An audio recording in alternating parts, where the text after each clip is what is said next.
Hai, saya Hani dari channel Dunia Seram. Please share dan subscribe channel saya supaya saya dapat membuat lagi banyak video-video seram yang menarik. Di sini saya akan ceritakan satu kisah benar yang sangat menyeramkan, iaitu gangguan yang dialami oleh seorang ibu tunggal dan anak perempuannya. Gangguan tersebut berlaku ketika mereka dalam perjalanan pulang dari rumah ibu saudara mereka, iaitu Mak Teh. Kejadian itu berlaku pada hari Khamis malam Jumaat dan kira-kira gangguan itu berlaku sekitar waktu maghrib. Ibu tunggal tersebut hanya tinggal berdua saja dengan anak perempuannya. Bermaksud, ke mana-mana sahaja mereka pergi, mereka akan selalu berdua saja.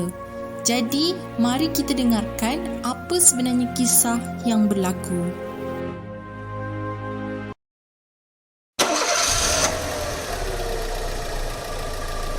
Terima kasih tau Su sebab hidangkan kami makanan yang sedap-sedap. Kami nak balik dululah. Apa-apa nanti kita call ya. Sama-sama Sena. Nanti kamu dengan Lily datang lagi ya.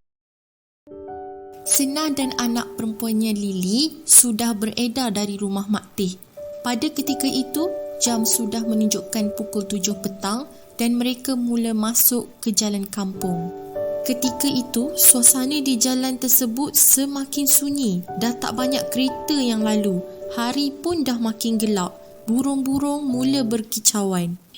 Dan jalan juga sangat sunyi. Tak ada kereta lain yang lalu waktu tu.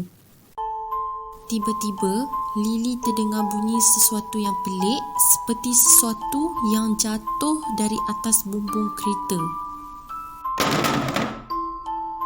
Ibu, bunyi apa tu? Kamu ni. Jangan bising. Ambil kaset surah Al-Baqarah dalam laci. Pasang sekarang kat radio.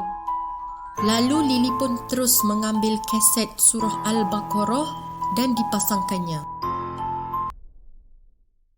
A'udzu billahi minasy syaithanir rajim. Bismillahirrahmanirrahim. Alif Lam.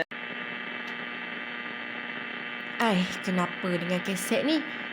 Lily, tukar kaset ni dengan kaset surah Yasin. Ada dalam laci. Pasang sekarang. Tukar. Kaset surah Al-Baqarah itu tiba-tiba saja rosak, walaupun tak sampai berapa saat ia dimainkan di radio. Ibu Lily terus menyuruhnya untuk menukarkan kepada kaset surah Yasin. Pada ketika ini, ibu dia sudah mula meremang bulu roma dan berasa sangat seram. Begitu juga dengan anaknya Lily. Keadaan di jalan ketika itu sangat sunyi.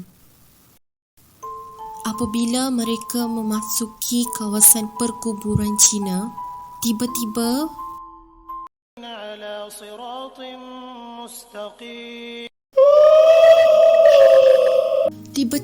Lily terdengar bunyi suara seperti sesuatu yang mengilai apabila radio yang memasangkan surah Yasin itu terhenti. Dan pada masa yang sama, Lily terkejut melihat ibunya yang seolah-olah memandu ke arah perkuburan Cina.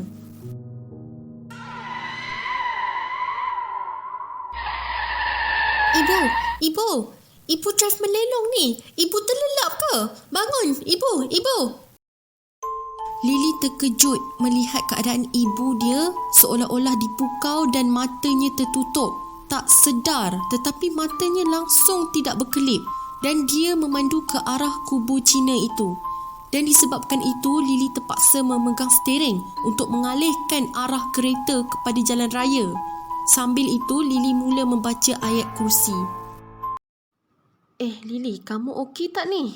Ya Allah ibu, Lily okey je. Alhamdulillah ibu dah sedar. Ibu tahu tak, tadi ibu nampak kaku. Lily ingat ibu terlelap, tapi ibu terbuka je mata. Tangan ibu lemah sangat waktu tu. Ya ke? Ibu betul-betul tak ingat tadi. Ibu rasa macam ibu kena pukau. Tapi tak apalah Lily, kamu banyakkan baca surah Al-Fatihah dan ayat kursi ya.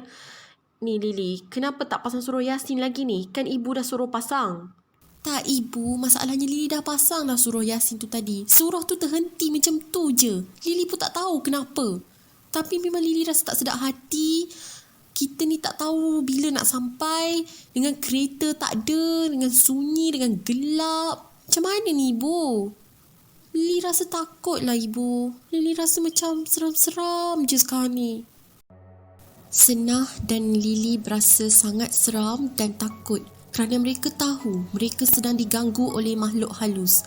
Surah Yasin yang dimainkan di radio ter-off secara tiba-tiba dan ianya berlaku sebelum Lily menyedari keadaan ibunya yang tidak sedar itu. Dan Lily berasa sangat aneh kerana radio kereta itu tidak pernah berlaku kerosakan sebegitu. Apabila Lily dan ibunya mula membaca surah Al-Fatihah bersama-sama, tiba-tiba lampu kereta mereka terpadam. Senah dengan tenangnya cuba membuka lampu kereta berkali-kali tetapi gagal juga. Jalan raya waktu tu memang sangat gelap. Nasib baik Senah sempat membuka satu lagi lampu iaitu lampu high beam sambil dia memegang di tempat pemulas lampu kereta. Kerana jika dia melepaskan lampu high beam itu tidak akan menyala. Wajah Lily ketika itu kelihatan sangat pucat dan pada ketika itu bibirnya berkumat-kamit membaca apa saja surah yang dihafalnya. Kemudian mereka pun tiba di pekan dan mereka sudah keluar dari jalan kampung yang sunyi dan gelap itu. Apa yang lagi mengejutkan ialah apabila mereka sudah masuk ke kawasan pekan, radio kereta memainkan semula surah Yasin di mana ayat itu adalah sambungan daripada ayat yang terhenti tadi. Sangat menyeramkan ya, wahai pendengar-pendengar sekalian.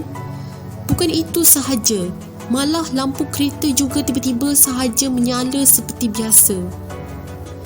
Kepada pendengar-pendengar channel Dunia Seram yang saya kasihi sekalian, sampai di sini sahaja kisah seram di mana ianya adalah kisah benar dan apa yang dapat kita belajar ialah pada waktu senja ianya bukanlah satu waktu yang sesuai untuk kita keluar, apatah lagi apabila tidak ada orang lelaki yang sama-sama keluar waktu itu. Jadi ambil iktibar daripada cerita yang saya sampaikan ini dan stay tune untuk video-video seram yang seterusnya.